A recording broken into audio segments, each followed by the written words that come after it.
तो आप लोग आगरा से हैं, उत्तर प्रदेश से है ना। मेरा भी पेरेंटेज लिनिएज वहीं से है, मेरे मम्मी पापा उत्तर प्रदेश से ही है। क्योंकि मेरा ब्रिंगिंग अप वहाँ नहीं हुआ है, छत्तीसगढ़ में हुआ है, बट मुझे आती है भोजपुरी। तो आज हमारा लेक्चर है जो हमें दिया गया है, जैविकीय विधि द्वारा खरपतवार प्रबंधन। तो जैविकीय विधि से क्या समझते हैं आप लोग? क्या मतलब होता है जैविकीय विधि से? कोई बता सकता है? आप लोग भी विभिन्न प्रकार का प्रबंधन करते होंगे है ना अपने खेतों में। तो जैविकीय विधि मतलब क्या होता है? जैविक तरीके से करना है, जैविक तरीके से करना। तो यहाँ बिना केमिकल के करना। तो यहाँ पे हम खरपतवार प्रबंधन कैसे हम जैविकीय विधि से करें, क्योंकि आप लोग जानते हैं कि खरपतवार एक बहुत बड़ी समस्या है। भले हमें दिखाई नहीं देता, आप लोग को आजकल लेबर का इतना शॉर्टेज है और मुख्यतः खरपतवार के लिए ही लेबर चाहिए है ना। तो ये बहुत बड़ी समस्या है। तो जैविकीय ये काफी छोटा दिख नहीं रहा होगा, बट ठीक है, मुझे फॉन्ट का समझ में नहीं आया, बट मैं बोल के समझा दूंगी है ना।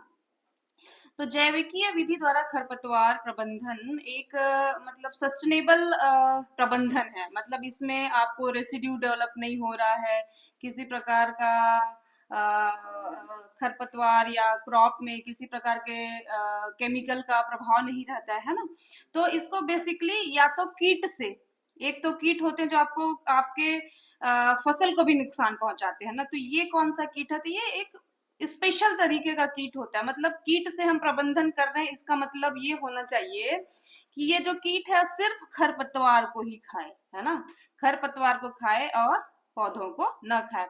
उसमें भी जब हम कीट से प्रबंधन की बात करते हैं खरपतवार को, तो वो कीट इतना स्पेसिफिक होना चाहिए कि सिर्फ एक ही वीड को खाना चाहिए। क्या पता हम सोच रहे हैं कि एक टाइप के वीड को खा ले, तो ऐसे खाते खाते कोई वैसा टाइप का क्रॉप रहेगा तो वो भी खा लेगा। इसलिए जब हम इस पे शोध किया जाता है तो इस बात का मुख्य रूप से ध्यान रखा जाता है कि जो भी कीट है वो सिर्फ और सिर्फ उसी पौधे को खाए जिस पौधे के लिए हमने उसको रिकमेंड किया है ना।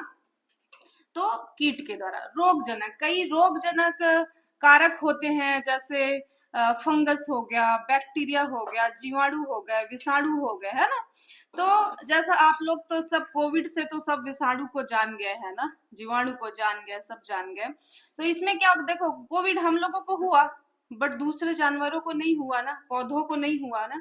इसी प्रकार से स्पेसिफिक बैक्टीरिया होते हैं, स्पेसिफिक वायरस होते हैं, फंगस होते हैं, कवक होते हैं, जो कि सिर्फ खरपतवार को नुकसान पहुंचाते हैं। तो ये हमें आइडेंटिटी शोध के द्वारा हमें उसकी पहचान करनी होती है। जैसे कि वैज्ञानिक हैं, हम लोग हैं, तो हम लोग खेतों में जाके उस पे शोध करते हैं कि कौन सा, जैसे कि किसी वीड पे फंगस, बैक्टीरिया और वायरस से बीमारी लगी हुई है, तो उसको पहले आइसोलेट किया जाता है कि भाई ये कौन सी फंगस, बैक्टीरिया, वायरस है।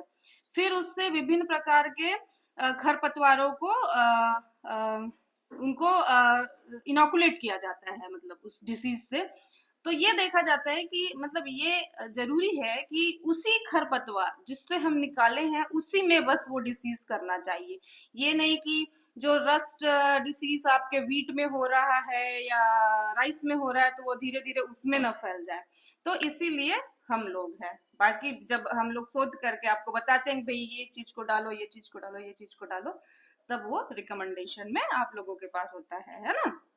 तो और कभी कभी क्या होता है कि कई कई दूसरे पौधे हैं, है ना, दूसरे पौधे, अभी मैं उसका एग्जाम्पल भी बताऊंगी।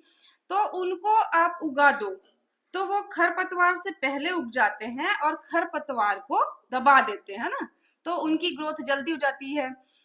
जैसे कि आप लोग वो सस्बानिया का डालते हैं ना, फील्ड में डालते हैं तो बहुत जल्दी ग्रो कर जाता है। तो उससे क्या है, डायंचा है ना सर, डायंचा, डायंचा, हाँ डायंचा, डायंचा को डालते हैं तो उसको फिर उसके बाद उसी में चला दिया जाता है।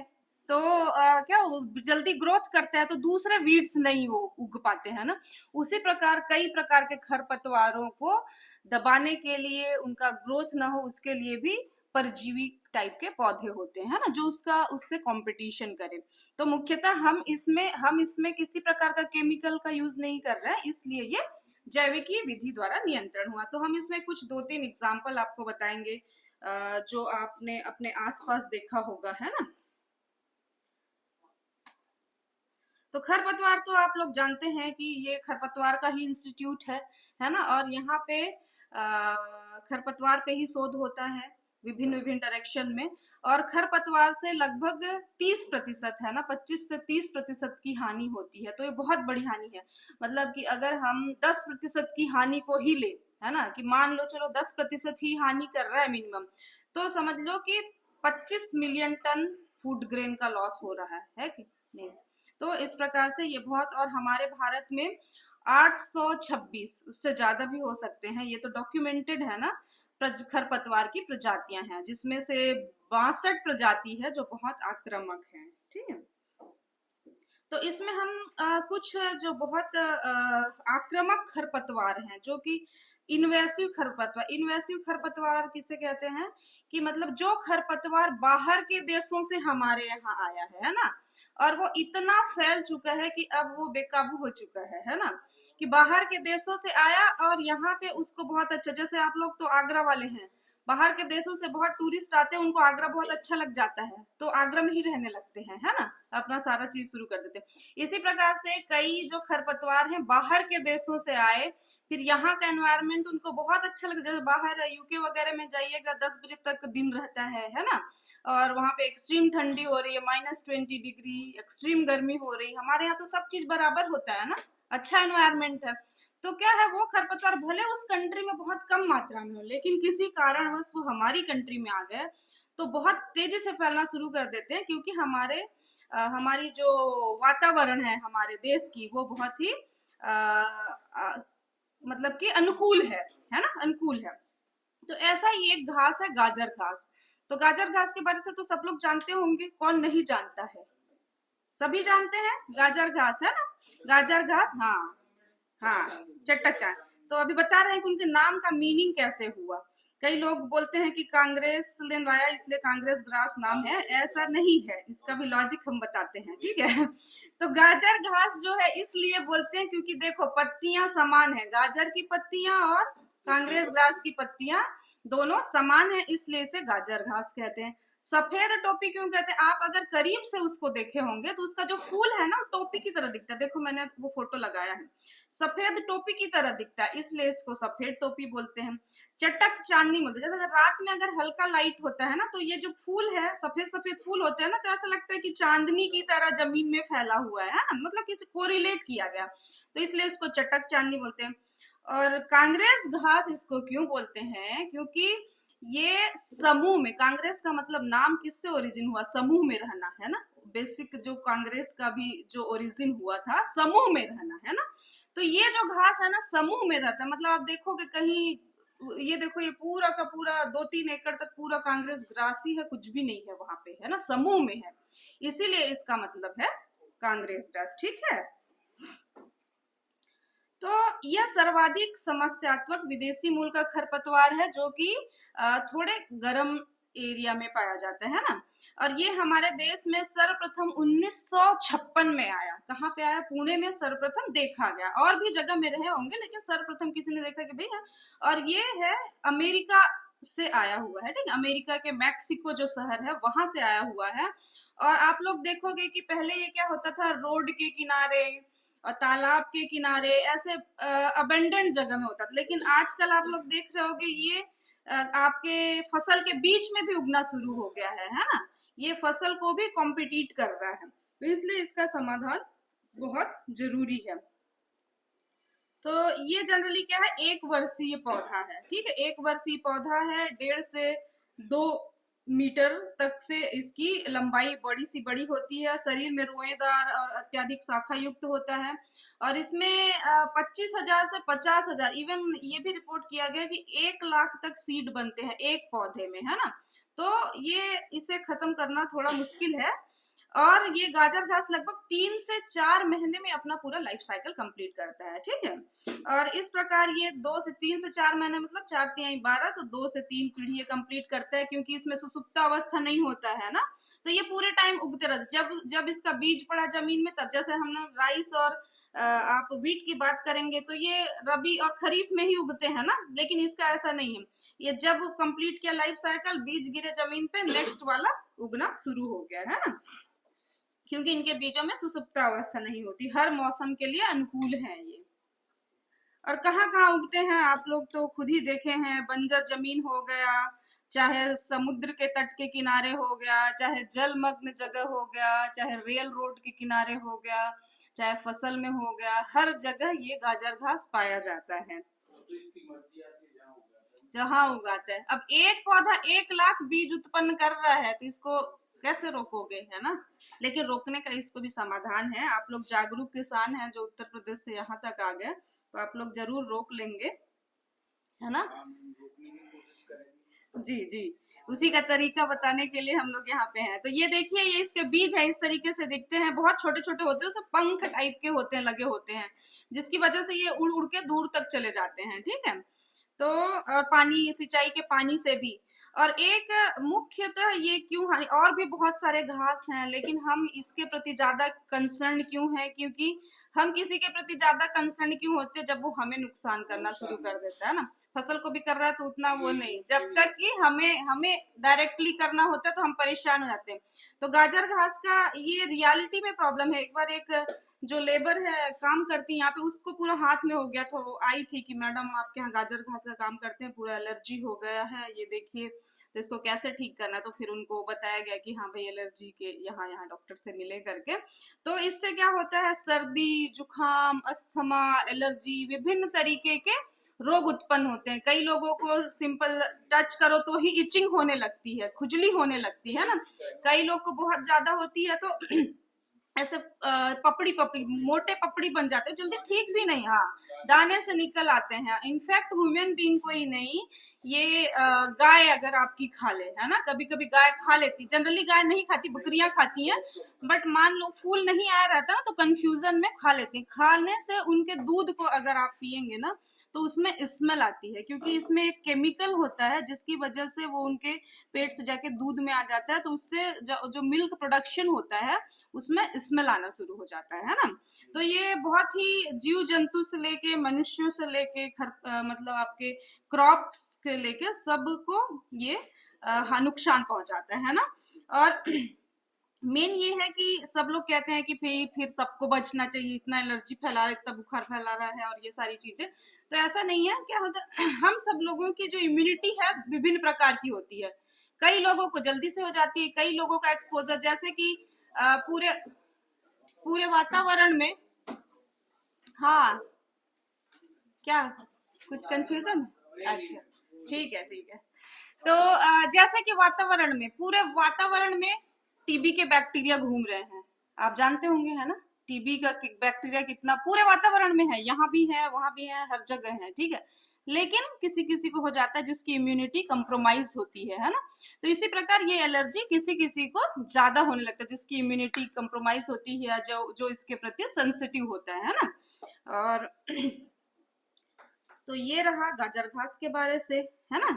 अब ये देखिए, इस कीड़े को कितने लोगों ने देखा है, ये जो दिख रहा है धब्बेदार कीड़ा, पहली पिक्चर है, आप लोगों ने देखा है।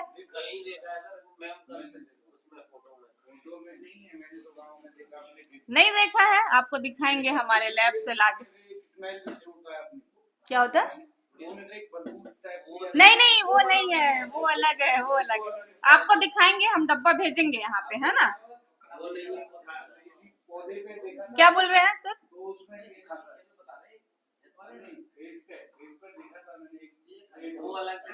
वो अलग है, देखिए, अब इसको पहचानना जरूरी है। अगर आप लोगों ने नहीं देखा है या कंफ्यूजन है कोई भी चीज, तो अब इसको पहचानना जरूरी है। देखो, ये जो बीटल है,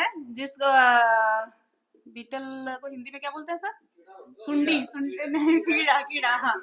तो ये जो कीट है ना, तो इसका क्या होता है, ऊपर का जो कवच होता है वो हार्ड होता है बहुत, है ना, हार्ड। ये ज्यादा दूर तक नहीं उड़ता है, 1 किलोमीटर 2 किलोमीटर तक उड़ता है। और ये इतना अच्छा कीड़ा है, मतलब ये हमारे मित्र कीट है। 2 प्रकार के कीट होते हैं, एक मित्र कीट होते हैं, एक शत्रु कीट होते हैं, ना। तो ये मित्र कीट है, और ये सिर्फ गाजर घास को खाता है ना, सिर्फ गाजर घास को खाता है। उसके फूल को खाएगा, उसके पत्तियों को खाएगा। अब दूसरा पिक्चर देखिए, दूसरे पिक्चर में एक सुंडी की तरह दिख रहा होगा, छोटा सा सफेद सफेद, है ना? वो इसी का शिशु अवस्था है, इसी बीटल का शिशु अवस्था है। वो पूरा जीवन चक्र कंप्लीट करके ऐसे बीटल की तरह बन जाता है। तो जनरली ये 25 से 30 से 40, ठंड में थोड़ा ज्यादा टाइम लग जाता है, तो ऐसे करके अपनी लाइफ साइकिल कंप्लीट करता है। और ये बीटल इतना अच्छा है, आप लोगों को तो आपके एरिया में इस बीटल को जनरली क्या करना चाहिए कि अपने एरिया में रिलीज कर दिया, है ना? 100-200 रिलीज कर दिया। हम लोग यहाँ 16 से 22 अगस्त में हर साल पार्थेनियम अवेयरनेस वीक होता है। आप लोगों के केवी के लोगों से भी कांटेक्ट है, उन लोग भी करते हैं। तो इसमें क्या है, आपने एक बार छोड़ दिया जहां पे हो रहा है। अब ये एक एक पेयर जो बीटल है वो 1000 से 1500 तक अंडे देते हैं, ठीक है? तो 1000 से 1500 में पूरे तो नहीं बनते, क्योंकि बहुत सारा एडवर्स इफेक्ट है, दूसरे कीड़े खा गए उनके अंडे, ऐसे करके 300 से 400 जो होते हैं अडल्ट बन जाते हैं। तो वो जहां भी ये बीटल होता है ना, वहां आप देखेंगे कि गाजर घास की हाइट बहुत कम रहेगी, या उसमें फ्लावरिंग कम हो जाएगी, उनकी पत्तियां नहीं रहेगी, मतलब ये पॉपुलेशन को सप्रेस करता है। तो ये जैविकी विधि, आपको कोई केमिकल डालने की जरूरत नहीं, कुछ नहीं डालने। रोड के किनारे है तो वहीं आपने 2-4-8 बीटल डाल दिए, वो अपना जीवन चक्र कंप्लीट करते रहेगा और वहां पे उसकी अच्छी पॉपुलेशन बिल्डअप हो जाएगा। और इम्पोर्टेंट चीज क्या है, इसको आप आराम से हाथ से उठा सकते हैं, ना ये काटता है, ना इससे एलर्जी होती है, ना कुछ होता है। बहुत बहुत हमने किसानों को पूरे डिमॉन्स्ट्रेट किया है गाजर घास जागरूकता सप्ताह में। उनसे देखिए, वो लास्ट वाला देख रहे होंगे पत्ता, उसमें देखो किस तरीके से पूरे पत्ते को खा गया है ना? इस तरीके से पूरे पत्ते को ये खा जाता है, ठीक है? इसमें देखिए, है ना, ये खाया हुआ है, छेद छेद ये पूरी तरीके से खा लेता है। देखिए यहाँ ये इस पिक्चर में देखिए, यहाँ पे भी पूरे पत्ते खा चुके हैं, है ना? हाँ हाँ, ये इसकी शिशु अवस्था और वयस्क अवस्था दोनों क्या करते हैं, पत्तियों को खाते हैं, फूलों को खाते हैं, और पूरा उनको मतलब फैलने नहीं देते। ऐसे करके धीरे धीरे उनका पॉपुलेशन कम होता है। तो जहाँ पे हम कुछ नहीं कर पा रहे हैं, तो एटलीस्ट कीड़े छोड़ दें, अपना काम करते रहेंगे, है ना? उसके प्रकार ये जो घास है, इसको कितने लोगों ने देखा है? इसको चकोड़ा भी, चकवड़ बोलते हैं। हाँ, इसकी हाइट इतनी होती है, इतनी इतनी तक होती। हाँ, बारिश में होती है। एक इसी, हाँ हाँ, लंबी लंबी। यहाँ पे आपको मालूम है ना, आप शांत रहो, जिसको नहीं मालूम है उनको सुनने दो, ठीक है ना? हाँ, जब पूरा लेक्चर हो जाएगा तब आपको। हाँ, तो ये जो चकवड़ होता है, इधर देखिए इसका फल है, ठीक है? तो इसमें जो छोटे छोटे बीज निकलते हैं, जिस बीज को जनरली कॉफी बनाते हैं ना, तो कॉफी में भी मिक्स किया जाता है इसके पाउडर को। जब हम लोग छोटे छोटे थे तो इसके बीज को इकट्ठा करके मार्केट में खरीदते थे, 10 रुपए 20 रुपए ऐसे। अब तो ज्यादा महंगा मिलने लगा, आई थिंक ये 500 रुपए का 50 किलो मिलता है, ठीक है? ऐसे महंगा है थोड़ा, पहले 1 रुपए 2 रुपए किलो में ऐसे मिलता था, ठीक है? तो ये जो बीज है ये बहुत बढ़िया है। इम्पोर्टेंट चीज ये है कि अक्टूबर नवंबर महीने में आपके जहां भी हो रहे हैं, वहां से आप इनको इकट्ठा करें, फल को इकट्ठा करें और बीजों को रख ले। उसके बाद अप्रैल मई महीने में जहां जहां चकवड़ होता है, जनरली जो गाजर घास है जून जुलाई में उगना शुरू होता है, जैसे बारिश होती है तो जून जुलाई में उगना शुरू होता है। तो आप क्या करें, इसको अप्रैल मई में ही इसके बीज को डाल देना है, जहां जहां गाजर घास। अब जहां ये चकवड़ का बीज, ये चरोटे का बीज जिसको बोलते हैं, कैसिया टोरा इंग्लिश में नाम है, तो जहां जहां ये उगेगा ना, वहां वहां गाजर घास नहीं उगता है, ठीक है? आप लोग देख लेना, प्रत्यक्ष रूप से लगा के देख लीजिएगा। तो और इम्पोर्टेंट चीज ये है कि ये जो पौधा है ये भी एक खरपतवार ही है, बट ये लाभदायक है। ये एक तो पूरे साल नहीं रहता है, आपने देखा होगा बारिश बारिश के समय होता है ना, और ऊपर से ये लेग्यूमिनेसी कुल का है ना? लेग्यूमिनेसी मतलब पल्स वाले कुल का है, दाल वाले कुल का है। तो इनके जड़ों में अच्छे बैक्टीरिया होते हैं जो जमीन को उपजाऊ बनाते हैं, है ना? तो इसी प्रकार से ये आप इसका भी यूज कर सकते हैं, ठीक है? उसी प्रकार हमको ये भी ध्यान रखना चाहिए कि भाई जहां पे है वहां से हम किसी प्रत्यक्ष या अप्रत्यक्ष माध्यम से हम एक एरिया से दूसरे एरिया में इसे न ले जाएं, है ना? ये हमारी सोशल रिस्पॉन्सिबिलिटी बनती है ना। तो अब हम इसके प्रतिकूल प्रभाव को भी जान गए हैं, तो हम कोशिश करें कि भाई इसका एक एरिया से दूसरे एरिया में इसका स्प्रेड न हो, है ना? क्योंकि ये अगर एक पेड़ भी पहुंच गया दूसरे एरिया में, दूसरे गांव में, तो नेक्स्ट ईयर ये पूरी तरीके से फैल जाएगा। और एक इसका और यूज कर सकते हैं आप लोग, जैसे जब फूल न लगा हो गाजर घास का, जब फूल न लगा हो तो आप इससे खाद बना सकते हैं। जैसे कि आप गोबर का खाद बनाते हैं ना, उसी प्रकार इससे भी खाद बना सकते हैं। गाजर घास को फैला लिया, थोड़ा सा यूरिया डाल लिया 100-200 ग्राम, फिर गोबर को फैला लिया, फिर गाजर घास को फैला लिया, फिर थोड़ा सा यूरिया डाला, ऐसे करके ये 2-3 महीने में अच्छी इसकी कंपोस्ट तैयार हो जाती है ना। और इसमें जो अगर यूरिया ऑप्शनल है, आपको जल्दी गलाना है तो डाल सकते हो, नहीं तो नहीं डाल सकते हो ना। अदरवाइज दो, और उसके बाद पिट को पूरा कवर कर दो, तो 2-3 महीने में अच्छे अच्छे से पूरा खाद बन जाता है। और ये भी देखा गया है कि इसमें जो नाइट्रोजन, फास्फोरस, पोटेशियम की मात्रा है वो नॉर्मल गोबर घास से ज्यादा होती है। लेकिन हमें यहाँ क्या ध्यान रखना है, इम्पोर्टेंट चीज क्या ध्यान रखना है जब हम इसका खाद बना रहे हैं, तो बीज फूल लगने से पहले, ये बहुत ही अदरवाइज तो आप उसको फैलाने का काम करेंगे, है ना। तो इसका फूल जो बीज होते हैं वो मरते नहीं है जल्दी, जहां भी वो रहेंगे वो फैलेंगे। इसलिए अगर हम खाद बना रहे हैं तो हमारा सबसे प्राथमिक चीज ये रहेगा कि जो भी पौधा हम ले उसमें फूल लगा नहीं होना चाहिए, है ना। ये इस पौधे को देखा है आप लोगों ने,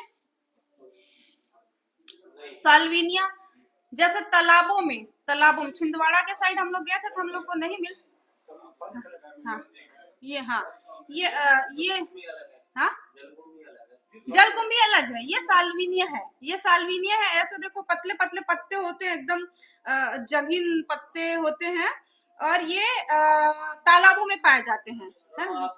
हाँ हाँ हाँ, वहीं पे हमारा एक्सपेरिमेंट लगा हुआ है, आप लोग पीछे चल के देख लीजिएगा, है ना। जब भी लंच के टाइम मिले तो हमारा एक्सपेरिमेंट लगा हुआ, टैंकों में लगा हुआ है ना।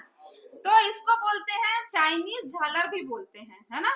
वाटर फर्न भी बोलते हैं, साल्विनिया मोलेस्टा। इसकी प्रॉब्लम बहुत ज्यादा है मध्य प्रदेश में और साउथर्न स्टेट में। मतलब यहाँ पे क्या होता है, मध्य प्रदेश में ना सिंघाड़ा का कल्टीवेशन किया जाता है पानी में, तो ये पूरा पानी को कवर कर लेता है। तो जो भी सिंघाड़ा कल्टीवेशन के फार्मर हैं और आपके मछली वाले फार्मर हैं, उनका सबका जो लाइवलीहुड है बहुत ज्यादा अफेक्ट इससे हो गया। अब मेन इंपॉर्टेंट चीज है कि हम इस पौधे को खत्म कैसे करें। हम तो केमिकल तो डाल नहीं सकते, क्योंकि वहां पे मछली भी है, सब चीज है, वहां के पानी को गाय भी पी रहे हैं, हम लोग भी पी रहे। देखो कैसे वो ऊपर जो पॉन्ड है वो पूरा का पूरा ऐसे कवर कर लेता है, मतलब बहुत ही एकदम थिक मैट बना लेता है, इतना मोटा थिक मैट बना लेता है ना। ये भी दक्षिण अमेरिका का निवासी है, जो हमारे कंट्री में एक कोई वो प्रदर्शनी के लिए ले आया था, है ना, पानी में। जब अंग्रेजों के जमाने में उन लोग क्या है सुंदरता के लिए अपने यहाँ से ले आए और सजा के, कई लोग आज भी करते हैं। कई, मेरी जो सिस्टर इन लॉ है, जब मैं एक बार फोटो लगाया तो उन्होंने बोला अरे भाभी ये ले आना, ये बहुत अच्छा है, हम लगाएंगे घर में, उसमें वाटर वाले प्लेट में। मैं बोली अरे भाई घास है, यही चीज तो रोकना है।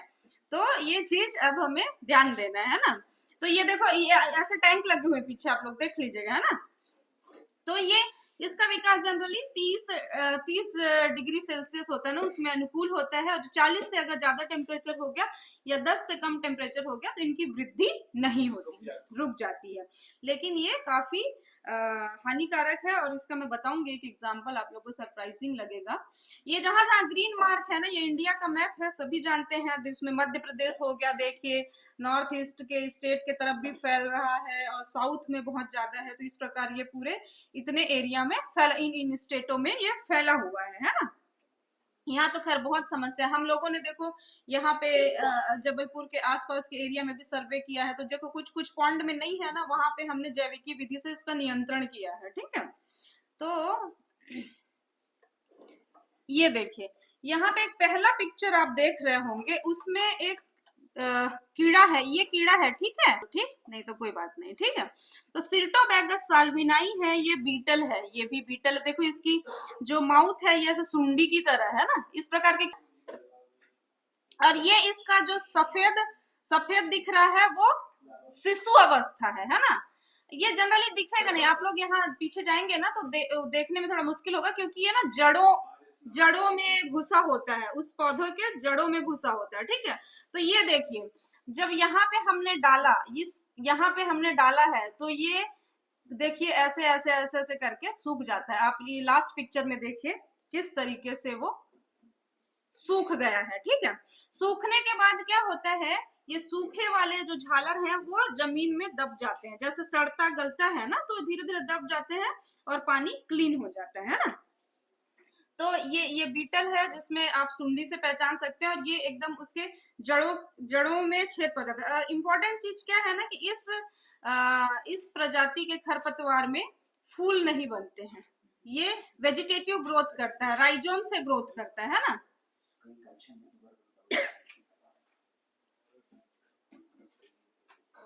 ठीक है, तो ये वही जड़ पे ही छेद कर देता है, तो जो जड़ से वृद्धि हो रही है वो खत्म हो जाता है। क्योंकि इसमें फूल नहीं बन रहा है, फल नहीं बन रहा है, बीज नहीं बन रहा है, तो क्या होता है, उतना इसका वृद्धि नहीं होता है ना। और क्योंकि वाटर हाइसिंथ के केस में अलग है, वो आपको बताएंगे। ठीक है, तो इस प्रकार से देखिए यहाँ पे रिसर्च किया गया है, हमारे जो सर थे पहले उन्होंने इस पे रिसर्च किया है। तो अगर ये प्रति जो मीटर स्क्वायर है, अगर हम उसमें 2 बीटल डालें, है ना, तो 135 दिनों में देखो ऐसा हो जाता है। पहला रो में पिक्चर देखिए, 135 दिनों में ऐसा हो जाता है। और जब हम 10 से 11 बीटल डाले, है ना, तो ये 135 दिनों में इस तरीके का हो जाता है ना, वो पूरी तरीके से जला देता है, मतलब उसका ग्रोथ होना बंद हो जाता है, क्योंकि वो साले जड़ों में छेद कर देता है। उसका शिशु अवस्था एंड एज वेल एज उसका जो वयस्क अवस्था है, दोनों उसको नुकसान पहुंचाता है ना। ये विभिन्न प्रकार के यहाँ पे रिसर्च किए गए हैं। जो हमारे सीनियर थे, रिटायर्ड हो गए, सुनील कुमार सर, तो उन्होंने बहुत सारे पॉन्ड है नियर बाई एरिया महाराष्ट्र में, उन्होंने पर्सनली इस पे एज अ काम किया है विभिन्न परियोजनाओं के माध्यम से, और पूरी की पूरी ये जो डैम है या बांध है, ये सब क्लीन हो गए हैं, है ना। और ये जनरली आप अगर ये प्रति हेक्टेयर की बात करें तो उसमें 28,000 से 30,000 बीटल अगर डालेंगे, तो ये 18 महीने में आपका पूरा का पूरा तालाब क्लीन हो जाएगा। यहाँ पे होगा, देखिए यहाँ पे वो जुलाई से शुरू हुआ है ना, जुलाई से शुरू हुआ है, फिर दिसंबर 20 तक, फिर 21 तक, जून 21 तक, देखिए वो कैसे क्लीन हो गया है, सेम ही पॉइंट है ना। उसी प्रकार से ये देखिए बिफोर रिलीज आफ्टर रिलीज नीचे वाले में, है ना, और उसके बाद बिफोर रिलीज आफ्टर रिलीज, ये इस प्रकार से सारा नष्ट कर दिया है। ये हमारा एक यहाँ पे सरनी डिस्ट्रिक्ट है, जहाँ पे एक क्या है, नहीं वो पावर प्लांट, हाँ, एक पावर प्लांट है। ठीक है, तो वहां पे पावर प्लांट में क्या होता है, पानी का यूज होता है। ठीक है, तो वो इस पानी का यूज नहीं कर पा रहे थे, क्योंकि वो इतना ज्यादा घना वो हो गया था, साल्विनिया का मैट पूरा ग्रो कर गया था उसमें। ठीक है, और वहां पे मछली पालन होता था, वो सब बंद हो गया था। तो उन्होंने इसका सोचा कि हम इसको किसी कंपनी को दे दें और उसको मैकेनिकली ऐसा रिमूव कर दें, है ना। तो किसी कंपनी ने उनको ये दिया था कि हम 5 करोड़ में आपका पूरा क्लीन कर देंगे, ये निकाल के मशीनों से निकाल के, है ना। लेकिन फिर उनको पता चला कि भाई यहाँ पे खरपतवार अनुसंधान है, तो चलो इनसे पूछ लेते हैं जाके कि ये भी कुछ कर सकते हैं।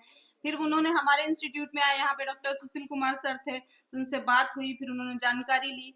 तो हमारे इंस्टीट्यूट ने मात्र 50 लाख, कहाँ 5 करोड़ है, कहाँ 50 लाख है ना, 50 लाख, वो भी लेबर का खर्चा, जो कीड़े वीड़े इकट्ठा करने और ये सारे में ना, उसको पूरा क्लीन कर दिया। देखो वो पहले वैसा था, आप बांध के माध्यम से देख सकते हैं, पहले पिक्चर में देखो बांध के चारों तरफ कैसा फैला हुआ है, और ये देखो बाद में ये पूरी तरीके से क्लीन हो गया, सिर्फ कीड़े से, उसमें किसी प्रकार का केमिकल नहीं डाला गया, है ना। और देखिए फिर से आपकी मछली और सारी चीजें होने लगी, है ना। तो ये बहुत ही सक्सेसफुल एग्जांपल, इसमें हमारे इंस्टीट्यूट को अवार्ड भी मिला है काफी, आईसीआर से, भारत सरकार से, है ना। उसके बाद ये दूसरा आपका कितना टाइम बचा है सर? अच्छा अच्छा अच्छा, ये इससे आपने देखा है, जलकुंभी बोलते हैं, वाटर हाइसियंथ बोलते हैं, आप लोगों ने देखा, आप लोगों के एरिया में है ये सबसे ज्यादा है ना। जो हमने पहले बताया साल्विनिया और ये जलकुंभी, दोनों में क्या अंतर है कि इसमें आप देखिए नीले नीले फूल दिख रहे हैं, है ना, दिखने में तो बहुत सुंदर है, लेकिन ये बहुत खतरनाक है। खतरनाक इसलिए है कि अगर इसमें ये हर दिन फूलता है, नेक्स्ट डे वाला नष्ट हो जाता है, फिर नया इतना, और इसमें कई मतलब कम से कम 100-150 ऐसे बीज हैं, और जो बीज है वो पानी के अंदर 30 साल तक रह सकता है। कैन यू इमेजिन, 30 साल तक आप कैसे आप उसको खत्म करोगे? उसका तो कुछ परमानेंट ही इलाज होना चाहिए ना। तो ये इस तरीके से पूरा फैलते जाता है। ये जड़ों के माध्यम से तो फैलता है, जैसे हमने साल्विनिया में देखा तो जड़ों से नीचे फैल रहा है, ये जड़ों के माध्यम से तो फैलता है, प्लस ये अपने सीड के माध्यम से भी फैलता है, इसलिए इसको कंट्रोल करना बहुत ही बड़ा चैलेंज है ना। तो ये आइकोर्निया क्रासिपस, ये भी अमेरिका से आया हुआ है ना। तो इसको भी पहले एस्थेटिक पर्पस से लाया गया था, बट धीरे धीरे ये बहुत फैल गया, और अब हमारे ऑलमोस्ट सारे स्टेट के डैम में हो गया, नहर में हो गया, नालों में हो गया, सब जगह ये पाया जाता है ना। तो ये भी क्या होता है, 28 to 30 डिग्री टेम्परेचर रहेगा तो उसमें बहुत ग्रो करता है। अब इसमें आप देख रहे होंगे ये जो नीचे कीड़े हैं, थोड़े मटमैले कीड़े हैं, और वैसे इनकी भी सुंडी होती है ना, देखो। और इसकी और एक स्पीसीज है नियोकेटिना ब्रूकी, ठीक है। तो ये क्या करते हैं, ये इसके राइजोम्स को भी खाते हैं, देखो यहाँ पे कीड़ा खा रहा है, और ऐसे इसके पत्तियों को भी खा जाते हैं, ठीक है। तो जनरली ये विंटर में बहुत अच्छा काम करता है, क्योंकि विंटर में आप यहाँ देखे होंगे काफी सूखे भी हैं। तो ये जब छेद कर देते हैं ना, तो एक इसमें कवक होता है, कवक से जो मैंने आपको, हमने कई एरिया है जो जबलपुर के आसपास, वहां पे सर्वे किया था और देखा था कि कितने एरिया में फैला हुआ है। इसमें भी विभिन्न प्रकार के स्पीसीज हैं, है ना, डिफरेंट डिफरेंट तरीके के, और कई जगह पे हमने इंसेक्ट, ये जो इंसेक्ट मैंने आपको दिखाया उसको भी रिलीज किए, है ना। इसमें उतना ज्यादा सक्सेसफुल ये कीड़ा इसलिए नहीं है क्योंकि इसमें बहुत मात्रा में सीड उत्पन्न हो रहा है। हमने पत्तियों को, राइजोम को तो खा पा रहा है कीड़ा, लेकिन सीड को नहीं खा पा रहा है ना। तो अभी हमारा इंस्टीट्यूट और रिसर्च कर रहा है, जिसमें हम बाहर, ये जो जितने कीड़ों के बारे में मैं बता रही हूँ ना, वो हमारे देश का कीड़ा नहीं है, अपने इंडिया का कीड़ा नहीं है ना, ये खरपतवार अपने इंडिया के हैं, ना ये कीड़े अपने। तो जब ये हमारे कंट्री में आया और बहुत फैल गया चारों तरफ, तो हम, और इनके खुद के कंट्री में जहां से आया था वहां ये ज्यादा नहीं फैला है। तो भाई वैज्ञानिकों ने रिसर्च किया कि ये हमारे कंट्री में तो इतना फैल गया है, लेकिन उस कंट्री में क्यों नहीं फैला है, क्या कारण है कि इतना नहीं फैला है। तो उन्होंने रिसर्च किया, वहां जाके शोध किया, तो पाया कि वहां पे एक कीड़े हैं जो उसी को खा रहे हैं। तो उस पे वहां पे रिसर्च हुआ, साथ ही हमारे देश में लाके रिसर्च किया गया कि भाई हमारे देश के दूसरे खरपतवार को तो नहीं खाएगा पानी के, है ना। तो इस प्रकार से रिसर्च करके, शोध करके, अनुसंधान करके फिर उसको हमारे देश में रिलीज किया गया। तो जनरली जहाँ के ये खरपतवार है, वहीं के ये कीड़ों को वहीं से लाया गया है ना, क्योंकि ये खरपतवार वहां पे उतने आक्रामक नहीं है, मतलब कुछ तो जरूर चीज है जो उसको कम कर रहा है ना, तो वहां से इनको लाया गया। ये देखिए यहाँ पे भी आप क्लियरली देख सकते हैं कि जिसमें इस बीटल का इन्फेस्टेशन है ना, जिस पॉन्ड में इस बीटल का इन्फेस्टेशन है, वहां पे फूल नहीं है। इंपॉर्टेंट चीज कि फूल नहीं लग रहा है, मतलब आप कितना ज्यादा इसमें आप हेल्प कर रहे हो कि ये नेक्स्ट जनरेशन में बढ़ेगा नहीं, क्योंकि जहाँ पे इन्फेस्टेशन है वहां पे पत्तियों में ये गोल गोल गोल गोल छेद कर देता है। आप लोग को मौका मिलेगा तो दिखाएंगे हम कि ये गोल गोल गोल गोल छेद कर देता है, वहां पे जल्दी उसको डिसीज भी लग जाती है। और इम्पोर्टेंट चीज है कि इसमें फूल नहीं लगता, इससे इसके पॉपुलेशन को कम कर सकते हो ना। तो 50 से 70% तक की इसकी आबादी कम हो जाती है, उसके बाद ठंड में थोड़े गलने लगते हैं, तो सड़ के ये नीचे दब जाते हैं, ठीक है। तो इस प्रकार से जैविकीय विधि से हम इसका नियंत्रण करते हैं, आप क्लियरली देख सकते हैं यहाँ पे। फिर उसके बाद देखिए सेम पॉन्ड में वो नीचे दब गया है और वो क्लियर दिख रहे हैं, है ना, पॉन्ड क्लियर दिख रहे हैं। बट इसमें थोड़ा टाइम लगता है, मतलब जैसे कि उसमें मैंने बताया कि 18 महीने लगने, 17 से 18 महीने लग रहे हैं, इस प्रकार इसमें भी लगते हैं, टाइम लगते हैं ना कीड़े। थोड़ा स्लो प्रोसेस है बट सस्टेनेबल है, आपके पानी को कोई नुकसान नहीं होगा, आपके जीव जंतु को कोई नुकसान नहीं होगा, आपको कोई नुकसान नहीं होगा, आपने बस छोड़ दिया और वो अपना काम करते रहेंगे, है ना। इनफैक्ट हम लोग ये भी प्लान कर रहे हैं कि कभी मौका मिलेगा तो ट्रेनिंग दिया जाएगा जिसमें आपको बताया जाएगा कि कैसे उस कीड़े को पहचाने, कहाँ पे रहता है वो कीड़ा, फिर कैसे उसका मल्टीप्लिकेशन करें और कैसे रिलीज करें, है ना। तो आप लोग बहुत माध्यम हो सकते हैं उसको अपने एरिया में खत्म करने के लिए, है ना। बाकी यही 3 जो खरपतवार है उनके बारे से मुझे बताना था। इसमें आप लोगों को कोई कंफ्यूजन है, डाउट है तो पूछ सकते हैं। जी सर। एक तो मैम मेरी आपसे रिक्वेस्ट है कि इसका कोई जैसे आपने बताया सब, लेकिन इसका कोई प्रेजेंटेशन मुझे मिल जाएगा सॉफ्ट कॉपी? आप ले लीजिए यही प्रेजेंट, इसमें से कुछ फोटो मैं हटा दूंगी क्योंकि फोटो ये हमारे जो सर थे उन्होंने रिसर्च किया है, तो वो हटा के मैं अपना दे दूंगी। डिस्ट्रिक्ट आगरा में फॉरेस्ट डिपार्टमेंट में भी जाता रहता है, तो वहाँ जो उस समय ऑफिसर है उनकी मेरी मतलब तो वहाँ हमारे यहाँ वो पड़ता है कीटम झील। झील में और वो बहुत बड़ा ये जलकुंभी है या साल्विनिया है? अच्छा अच्छा। वहाँ का स्टाफ भी मुझे कोऑपरेट करता है, मतलब कई लोग मतलब है स्टाफ में, ऑफिसर्स हैं, वो सब लोग से मेरी बातचीत होती रहती है, फ्रेंड्स भी हैं मतलब मेरे। तो वहाँ हमारा जो मैक्सिमम जो पैसा है ना गवर्नमेंट से कभी अलॉटमेंट होता है, आप जानते हैं लिंक जिसको मैं आ रहा हूँ, पूरी झील की सफाई नहीं हो पा रही। और वो हमने भी देखा है यहाँ मध्य प्रदेश के रीजन में मैकेनिकली वो रिमूव करते हैं थोड़ा थोड़ा, 2 महीने बाद फिर वही होता है। आपसे मुझे कुछ मिल जाएगा तो मैं उनको थोड़ा प्रपोजल दे दूंगा। जी जी जरूर। जी जी जी, आप सर को अपना ईमेल आईडी दे दीजिएगा, डॉक्टर जितेंद्र को, तो मैं उनसे लेके आपको मेल कर दूंगी, है ना। तो उसके बाद ये हमारे वेबसाइट पे इसका डिटेल दिया गया है। किसानों के लिए 1 रुपए है ना, और 100 अराउंड 100 जो किट है हम फ्री में देते हैं कि भाई आप इसके बारे से समझें और जाने और ग्रो करें। हाँ हाँ इसको ग्रोथ करना चाहेंगे हाँ और ज्यादा, तो इसको हमें जरूरत पड़ी, जैसे हमें इसकी ग्रोथ करनी है तो हमारे लिए ये जरूरी है कि हम कैसे करें, हमें ये बताइए। जैसे ये कीट हुआ आपके आसपास के तालाब में है या कहीं पे है, जलकुंभी है, आपको घर में ग्रो करने की जरूरत नहीं है, आप तालाब में डाल दीजिए, तालाब में डाल दीजिए, वो धीरे धीरे ग्रो करते रहेगा। आप कैसे पहचानेंगे? आप पहचानेंगे उनके पत्तियों में, जहां भी ये कीड़ा है ना आप उनकी पत्तियों को देखेंगे, उसमें छोटे छोटे छोटे छोटे छोटे छोटे छेद रहेंगे।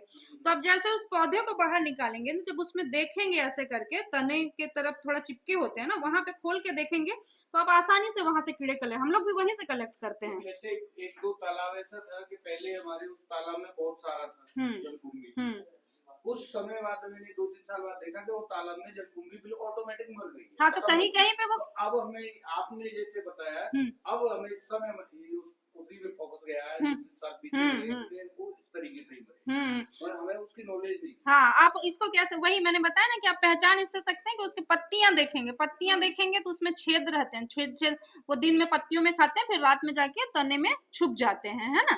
तो इसी प्रकार से ये आप पहचान सकते हैं, और कहीं भी आपको कुछ करने की जरूरत नहीं है। आप कोई भी तालाब है वहां पे 100, 200, 1000, 2000 जितना भी आपको मिल रहा है जहां से, वहां से डाल दीजिए, किनारे में डाल दीजिए, किनारे मतलब जहाँ पे सूखता ना हो, सूखेगा तो मरेगा, है ना। तो इसीलिए थोड़ा सा किनारे में बीच में कई जगह, ये गर्मियों में ज्यादा ग्रोथ करता है जलकुंभी। हाँ एकदम ठंडी में नहीं होता, वो मैंने बताया ना कि 30 डिग्री 30 से 32 डिग्री रहेगा ना तो उसमें ज्यादा ग्रो करेगा। जैसे ठंडी हो गया, 10 से कम हो गया, 40 से ज्यादा, बहुत ज्यादा गर्मी हो गया तो वो नहीं होगा, है ना। या पानी में बहुत नमक की मात्रा, कहीं कहीं के पानी बहुत नमकीन होता है ना, तो वहां पे भी नहीं होगा, है ना। तो इसी प्रकार से आप कीड़ा हमारे संस्थान से भी दिया जाता है, बट हमारे संस्थान से अब चूंकि बहुत ज्यादा मात्रा में नहीं होता, हम लोग भी कलेक्ट करवाते हैं। हाँ थोड़ा बहुत हम लोग दे देते हैं, हाँ डाल दीजिए, हाँ। तो इस प्रकार से करते हैं। और बाकी जो मैंने साल्विनिया का बताया वो बहुत ही बढ़िया कीड़ा है, जो आपका ये वाली